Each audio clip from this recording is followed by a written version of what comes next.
Hi అండి. ప్రతి ఒక్కరి ఇంట్లో ఏమున్నా లేకపోయినా వాము ఒకటి ఉంటే సరిపోతుంది అనిపిస్తుంది ఒక్కొక్కసారి. ఎందుకంటే పిల్లలు ముఖ్యంగా ఎక్కడంటే అక్కడ చేతులు పెడుతుంటారు, సరిగ్గా కడుక్కోకుండా తినేసి కడుపు నొప్పి అని ఏడుస్తుంటారు. సో అప్పుడు కాస్త వాముని నోట్లోకేసి చప్పరిస్తూ నమలేసి మింగేసేయండి అనేసి చెప్తే ఆ కడుపు నొప్పి తగ్గుతుందనమాట, చాలా వరకు తగ్గుతుంది.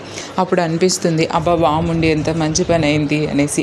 ఓన్లీ పిల్లలకి కాదు, పెద్దలకైనా సరే అప్పుడప్పుడు కడుపు ఉబ్బరంగా ఉంటుంది, గ్యాస్ ఫామ్ అయినట్టుగా అట్లా ఉంటుంది కదా. సో అలాంటి టైంలో కూడా కాస్త వాముని నోట్లోకి వేసుకొని సప్పరిస్తూ నమిలి మింగేస్తే ఆ కడుపు ఉబ్బరం నుండి గ్యాస్ ఫామ్ అయినట్టు ఉంటుంది కదా. సో దాని నుండి ఉపశమనం దొరుకుతుందనమాట.